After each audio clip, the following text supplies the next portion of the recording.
Some say he was a prophet, others call him a monster. But on the night of December 29, 1916, Rasputin's enemies closed in. Poisoned wine, repeated gunshots, and the struggle in the icy river. What really killed the man who could not die?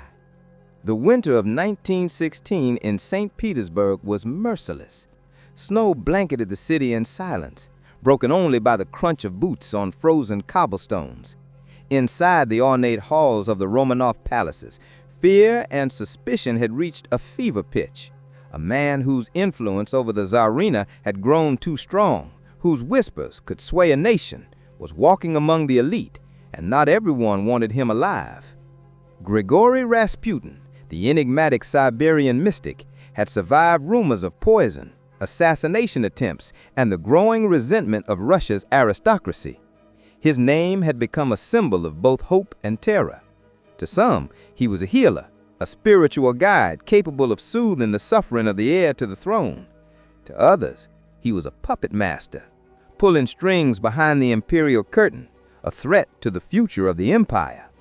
On that cold December evening, the air was thick with plotting. Conspirators whispered in shadowed corners, each aware that the night ahead could change the course of Russian history. Among them was Prince Felix Yusupov, whose family had suffered under Rasputin's influence, and the politician Vladimir Purishevich, whose hatred had boiled over into action. Their plan was meticulous: lure Rasputin into Yusupov's palatial residence under the pretense of a social visit, and finally remove the man who had captivated, terrified, and manipulated the royal family. But Rasputin, ever unpredictable, had survived threats before. Poisoned cakes, attempts on his life by disgruntled officers, even threats from the Tsarina herself had failed to topple him. As he approached the house, his demeanor calm yet unnerving, none could predict how the night would unfold. Would this be another failed attempt, another story of a man who could not die? Or would this be the final chapter in the saga of the mystic who had become Russia's most feared figure? The candlelight flickered, casting eerie shadows across the walls. The trap was set, the conspirators waiting in tense anticipation. Outside, the snow continued to fall, blanketing St. Petersburg in silence. But inside, a storm was about to erupt. The evening unfolded with a chilling precision. Rasputin, unaware of the full extent of the trap, was greeted warmly by Prince Yusupov. The opulent palace, with its gilded walls and glittering chandeliers, offered an illusion of safety, a false sanctuary for the man who had survived so many attempts on his life. Wine was poured, laughter echoed, but beneath the surface, tension coiled like a predator ready to strike. Yusupov led Rasputin to a lavishly set dining room, the table adorned with silverware and candles that flickered against the polished surfaces. It was a scene of decadence, of noble refinement, but for Rasputin, it was a doorway into death. Each conspirator played their part flawlessly. They laughed at anecdotes, complimented his mannerisms, and carefully guided him to a seat where he would be most vulnerable. The conversation was light, almost casual, designed to lower the mystic's guard.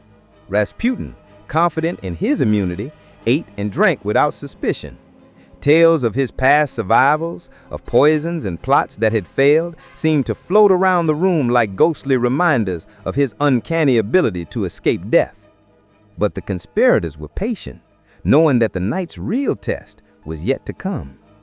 Outside, the wind howled, rattling windows and echoing the chaos that was about to erupt inside the palace walls. Rasputin's calm facade remained, but the threads of fate were tightening, drawing him inexorably toward a night that would become legend. As the poison failed to take hold, a ripple of panic swept through the conspirators. Their meticulously planned trap seemed to unravel before their eyes. Rasputin sat comfortably, laughing at the idea of danger, his piercing eyes glinting in the candlelight as though mocking their efforts. It was clear now, subtlety would not end this. Brutal action would be required. Yusupov, hiding a revolver beneath his coat, invited Rasputin to follow him into a quieter corridor.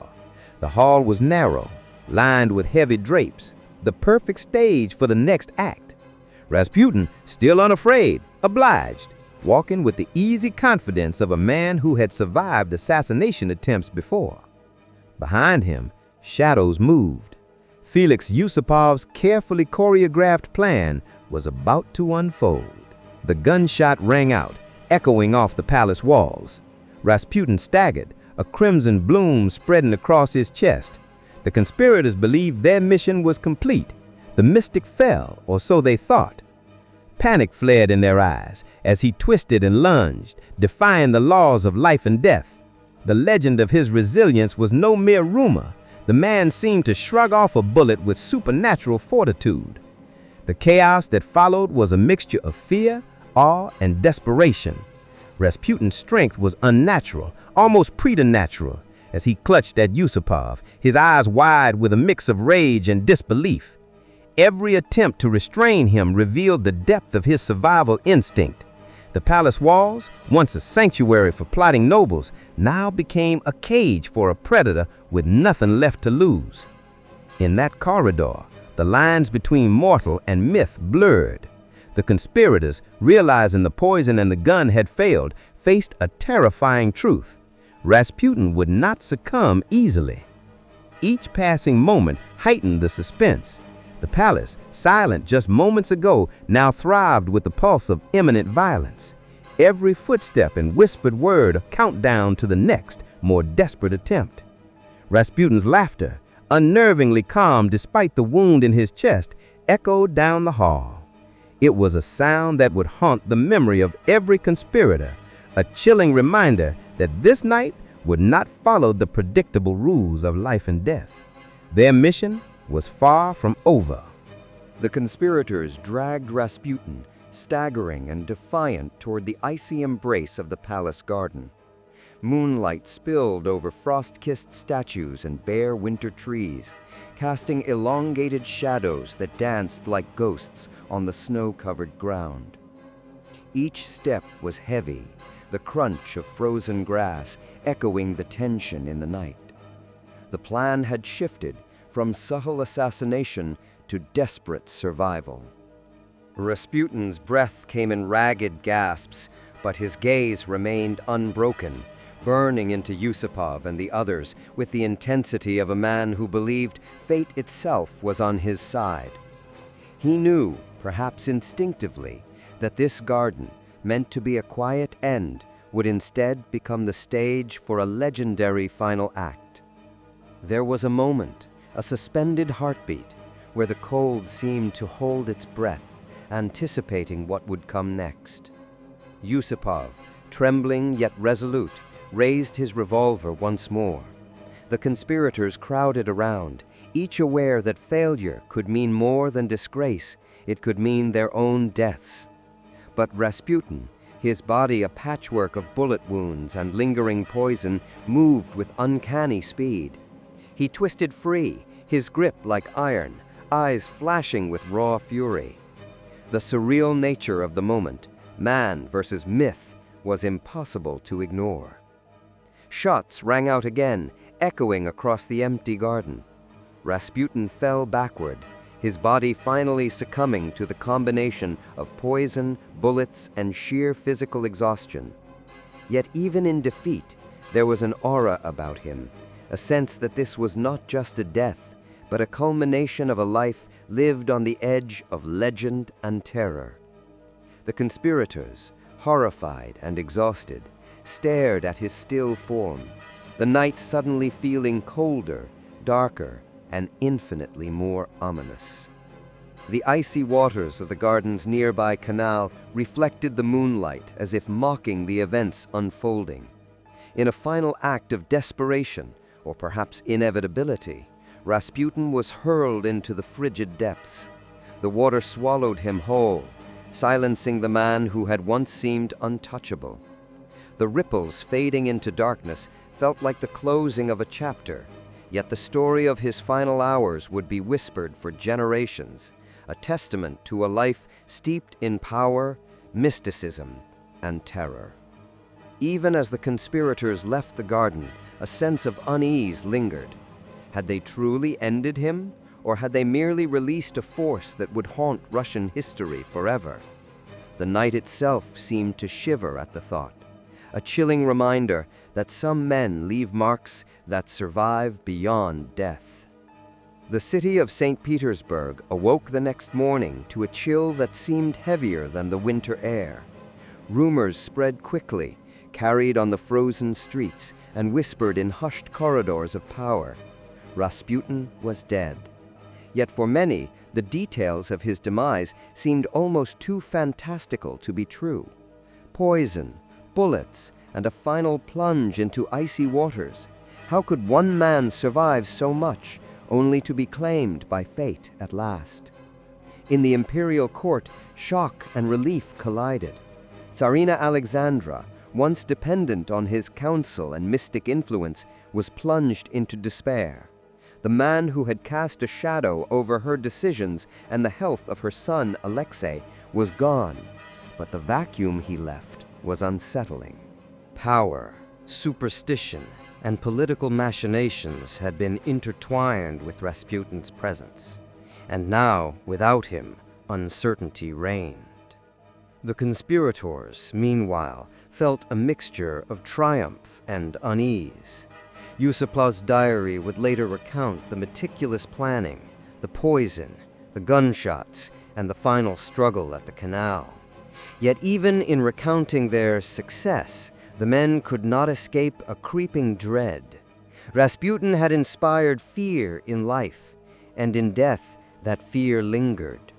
Every shadow, every unexplained noise seemed a reminder that some forces do not simply vanish. Outside the walls of power, the Russian people debated the meaning of his death. To some, Rasputin was a villain, a corrupting influence who had steered the Romanovs toward folly. To others, he was a mystic, a healer, a man touched by forces beyond comprehension. The stories of his resilience, his survival against poison and bullets began to grow in the telling. Legends took root, exaggerating details, making the impossible seem plausible. And then came the whispers of curses. Those who had conspired against him reportedly fell into misfortune. Families of the conspirators suffered sudden tragedies, and a shadow of fear lingered over the city. Rasputin's death may have ended his life, but it had not ended the power of his story. His final hours, soaked in intrigue, violence, and uncanny survival, became a symbol of a nation on the brink. Russia itself teetering between superstition, revolution, and the inexorable march of history. Even the frozen canals, still glinting in the winter sun, seemed to murmur his legend, reminding all who passed that some deaths are more than endings. They are the prelude to myth. With Rasputin's death confirmed, the Romanov family was forced to confront a reality they had long tried to ignore. Tsarina Alexandra, who had clung to Rasputin as a lifeline for her ailing son Alexei, faced the stark absence of her confidant. The man who had been her spiritual guide, her protector against imagined enemies, and the secret force behind many decisions in the palace was gone.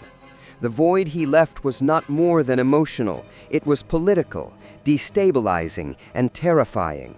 Tsar Nicholas II, already burdened by the pressures of World War I and the growing unrest within Russia, could no longer rely on the mystical counsel that Rasputin provided.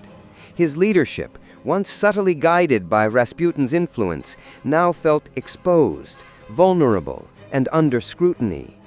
Every decision, every misstep was magnified in the public eye, fueling whispers of incompetence and betrayal. In the court, factions emerged. Some blamed Rasputin's death on Yusupov and the conspirators. Others feared the vacuum might invite more chaos. The palace itself became a hotbed of paranoia. Guards and servants whispered anxiously, unsure whether the conspirators' actions would spark vengeance or retaliation from unseen forces. Rumors suggested that Rasputin's mystical abilities had not ended with his death, and that curses would haunt those who had struck him down. The Russian people, meanwhile, reacted with a mixture of disbelief, fascination, and dread.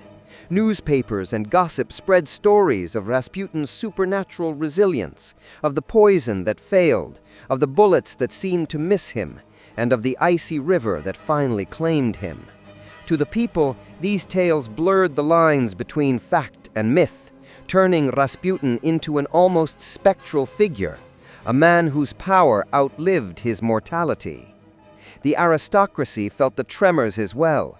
Nobles who had opposed Rasputin quietly re-evaluated their positions, wondering whether removing him had been a triumph or a dangerous gamble. Within months, political unrest escalated, as if the nation itself sensed that the removal of one man, no matter how influential, could not stem the tide of history. The seeds of revolution, already planted in the hearts of soldiers, workers, and peasants, began to germinate more fiercely. Rasputin's brutal last hours and the immediate consequences of his death became a warning etched into the psyche of the Romanovs. Power rooted in fear, mysticism, and manipulation is never truly contained. The world of the palace had shifted irreversibly, and with the shadows lengthening over Russia, the next act of history was about to unfold, one far more violent and inescapable than any had anticipated. Even as Rasputin's body lay in the Neva River, the ripples of fear and suspicion continued to spread through St. Petersburg. The conspirators, Felix Yusupov, Grand Duke Dmitry, and their allies believed their act had secured Russia from further turmoil. But instead of relief, a shadow of paranoia engulfed them. Could someone loyal to Rasputin seek revenge? Were hidden allies waiting to strike back? Every knock at the door, every whisper in the corridors felt like a threat. Rumors flourished like wildfire. Stories of Rasputin surviving the assassination circulated among the populace, that he had cursed his killers, that his spirit haunted the city, that his death was merely the beginning of a vendetta from beyond the grave. These tales, half-truths and embellishments, terrified the superstitious elite and undermined their fragile sense of control. Some nobles began to avoid the conspirators altogether, fearing that proximity might invoke Rasputin's lingering wrath. Within the palace, paranoia became a tangible force. Soldiers and servants watched each other warily, questioning loyalties and interpreting every shadow as a potential threat. Alexandra, grieving and enraged, suspected that factions loyal to her fallen confidant were plotting to undermine the monarchy. Even Nicholas II, desperate to maintain authority, recognized that the power dynamics had shifted irrevocably.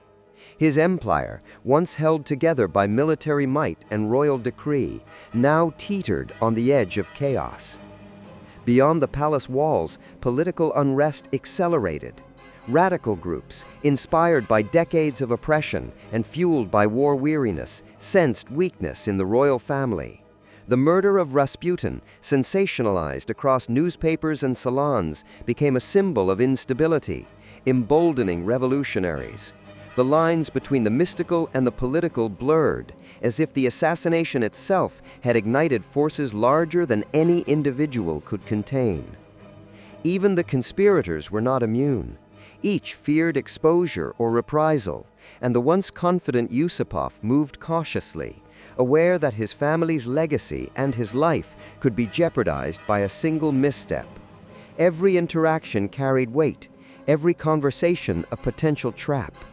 The act that was supposed to end Rasputin's influence instead unleashed a torrent of suspicion, fear, and political chaos. As St. Petersburg descended further into uncertainty, the world watched, captivated by the legend of a man who refused to die quietly. Rasputin's end was violent, sensational, and complete, but the consequences of his death, like the ripples in water, continued to spread, threatening to drown the very empire that had nurtured him. Even after Rasputin's final breath, his presence lingered like a dark fog over the Russian Empire. The murder, horrific and sensational, had not merely ended a man, it had shattered the perception of control held by the monarchy. Whispers of his supposed supernatural abilities and prophetic warnings spread through the streets, carrying a fear that could not be easily quelled. Tales of Rasputin's uncanny survival instincts before the assassination fueled a narrative that he was more than human, a shadow whose influence could not be extinguished by bullets or poison. In the court, Alexandra's grief twisted into paranoia. Her reliance on Rasputin had been profound, and now his absence left her vulnerable, isolated, and increasingly distrusted by officials and advisors. Every decision she made was scrutinized through the lens of Rasputin's death, as though the specter of the mystic haunted the corridors of power. Even Nicholas II, who had once tolerated Rasputin reluctantly, felt the vacuum. The removal of the man who had guided and intimidated the royal family created a ripple of indecision, leaving the monarchy exposed to enemies both external and internal. Outside the palace, the people interpreted Rasputin's death through the lens of revolution. To many, it was evidence that the elite were fractured, that the royal family could no longer shield itself from the forces building in the streets. Radical factions used the event to bolster their cause, claiming that if a man so feared could be killed by the aristocracy, then the empire itself was vulnerable.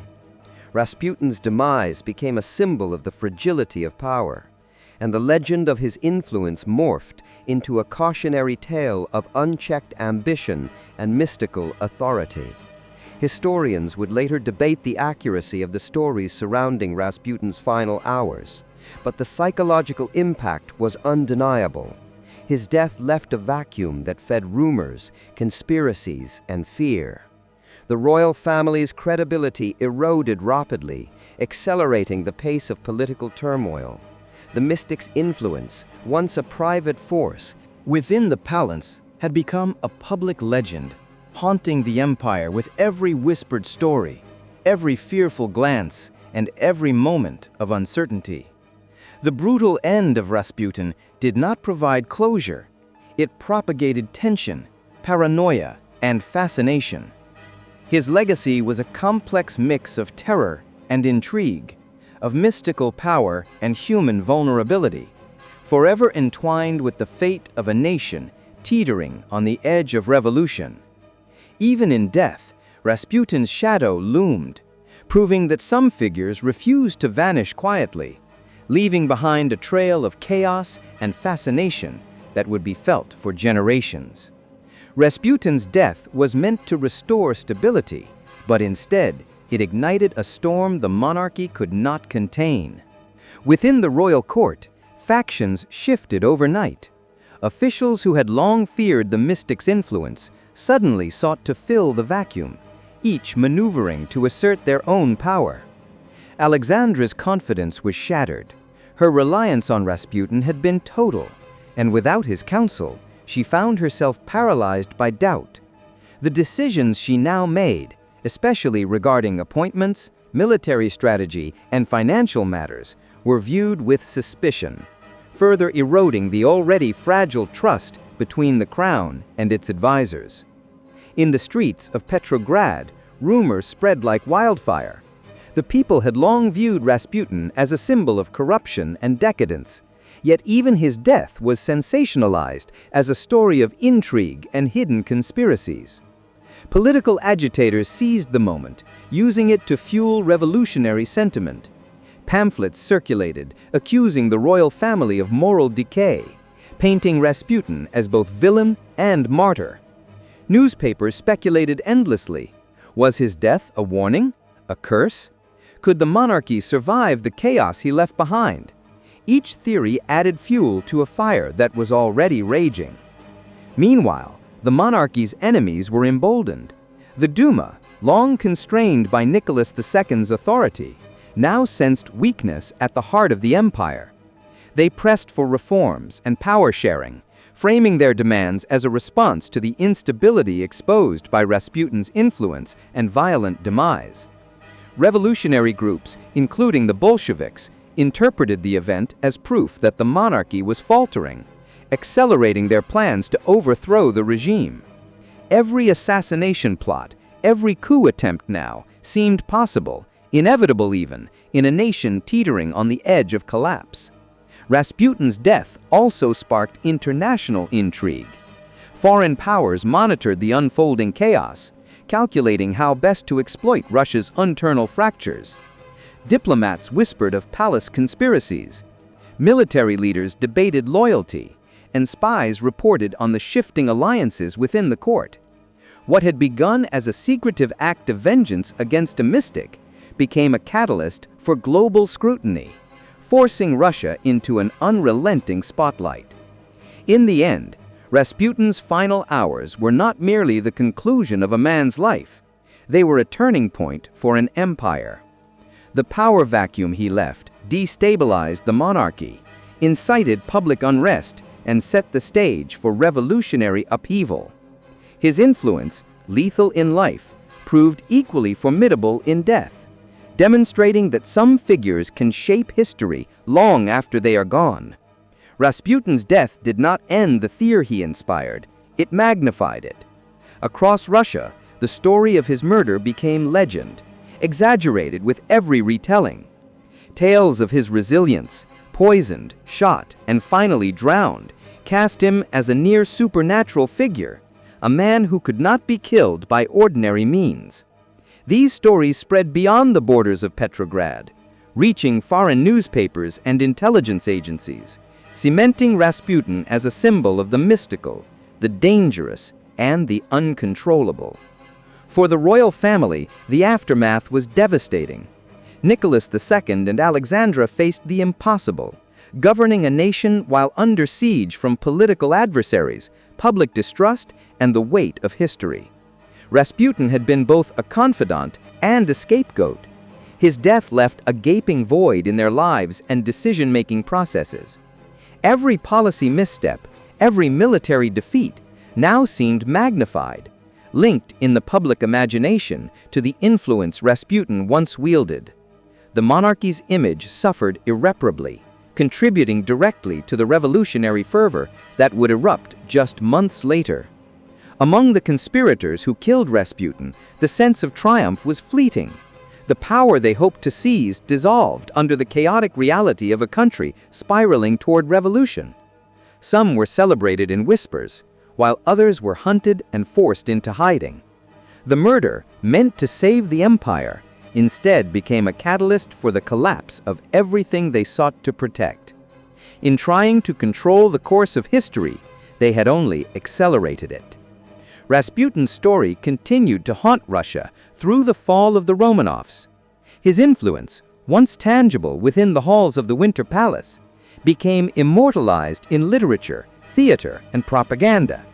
He became the embodiment of excess, superstition, and moral corruption, an enduring warning of how one man's power can shape the destiny of a nation. Ultimately, the brutal last hours of Rasputin illustrate a timeless truth. Power, whether wielded through charm, fear, or mysticism, leaves a legacy far beyond the life it touches. His death was violent, chaotic, and sensational, but it was only a prelude to the seismic shifts that would reshape Russia forever. Rasputin's story reminds us that some figures, even in death, are larger than life, and that the consequences of their influence can ripple through history in ways no one can fully predict.